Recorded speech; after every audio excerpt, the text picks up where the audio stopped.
Storytelling. He's doing speech number 5, Bringing History to Life.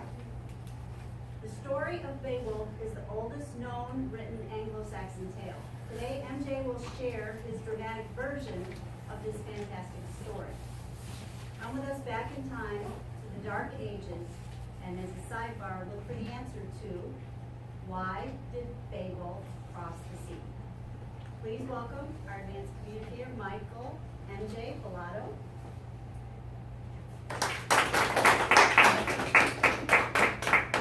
Land ho! Launch the longboats, lads! That was Beowulf telling his sergeant of arms, Beowulf, to send the landing party. They had reached the Danish coast. Why is the coast not watched? Where is the watch? We land and we aren't greeted. Beowulf is the oldest known written Anglo-Saxon tale. There have been 3 or 4 different movies that you can find on Netflix or on the internet, on YouTube.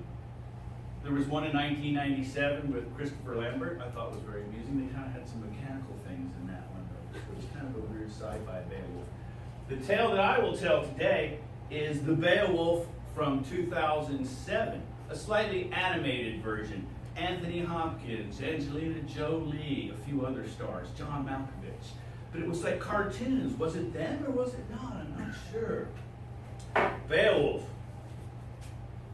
was a handsome man. A big, strapping, muscular man. That's why I'm in the athletic gear today, of course. He was the son of a king.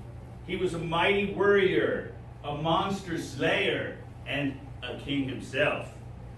Beowulf's second in command, Beowulf, strapping fellow also. Now he was a little suspicious. He wanted to go kill this monster and then go back across the sea and go back to his lands and his family and everything. Too many untended women in the new land. Why did Beowulf cross the sea? There was a king on the other side of the sea, and we're going to call him King Roughguard needs some help. Because Roughguard, every time he threw a party, they'd make some noise, and there was a Grendel beast that would come and kill half of his men.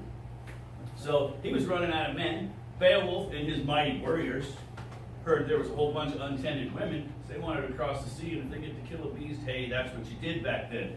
Also, I wanted to add, you see these beautiful black and white storyboards. I have Technicolor 58-inch slides.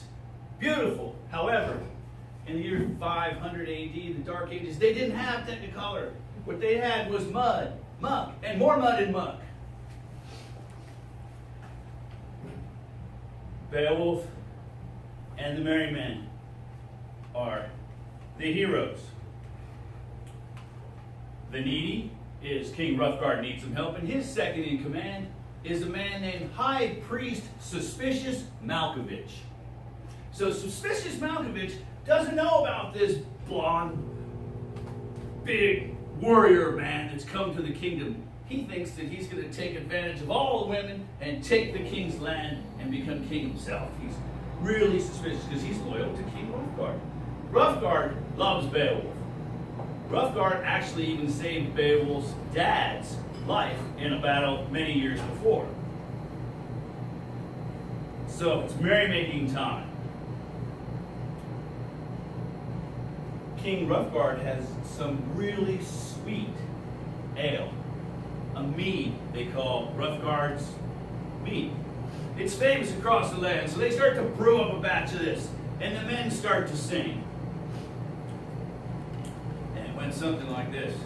There was a dozen virgins. I can't say the next 2 or 3 lines because we are in this ministries. But then they get to the point where we are Beowulf's army, each a mighty thing.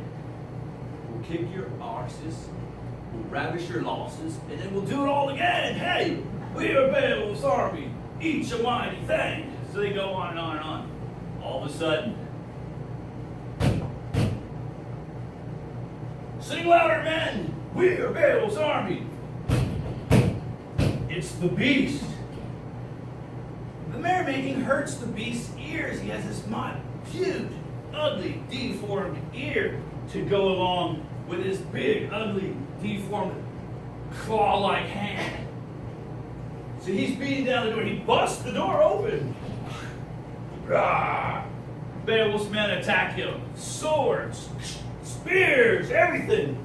Nothing could hurt the beast. So Beowulf, from the end, decides, I have no weapon that can defeat the beast.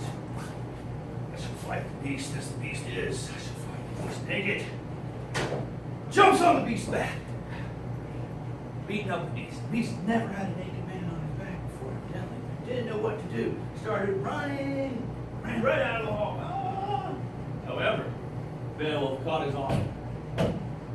Wouldn't let him go. It speaks. Who are you? Beowulf has an arm. I am Ripper. I am Terror. I am Gouger. Slayer.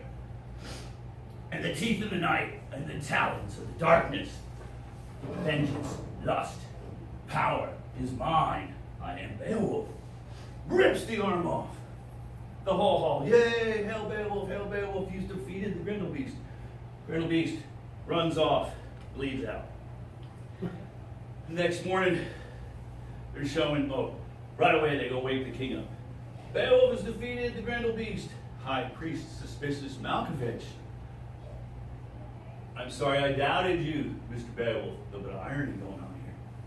You have defeated the Grendel Beast. You are a great warrior.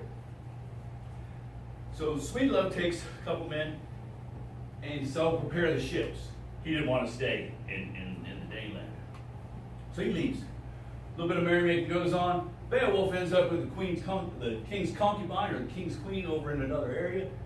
Wake up in the morning, well, let's say around noon because it was a good party last night. All Beowulf's men are hanging from the rafters. I slayed the beast. What happened? Suspicious Malkovich tells him it wasn't the Grendel Beast. It was his mother. His mother?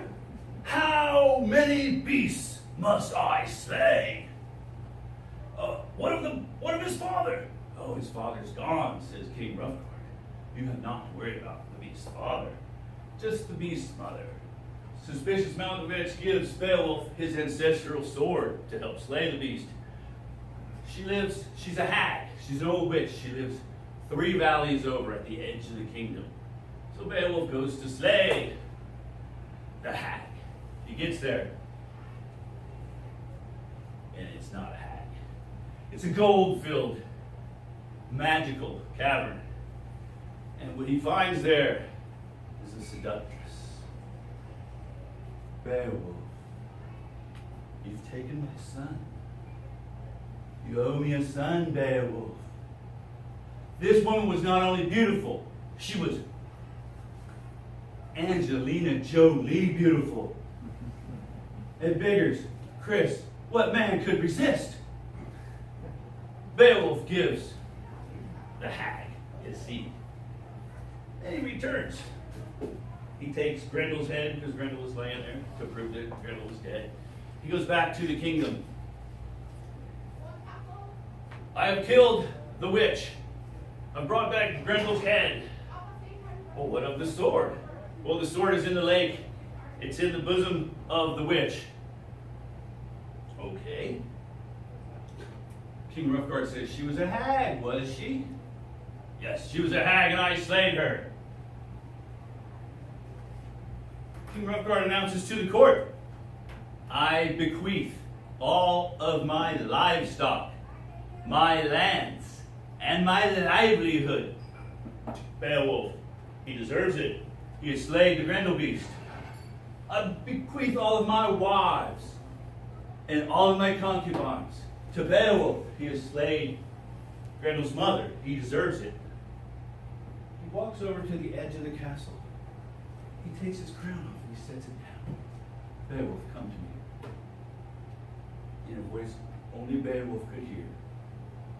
Beowulf, she was a hag, was she? I know she wasn't. Grendel was my sin, and you shall have yours. And he falls thousands of feet to his death. At that point, suspicious Malkovich takes the crown, and he puts it upon Beowulf's head. And if you all will with me 3 times, all hail King Beowulf. All hail King Beowulf. All hail King Beowulf. All hail King Beowulf. Thank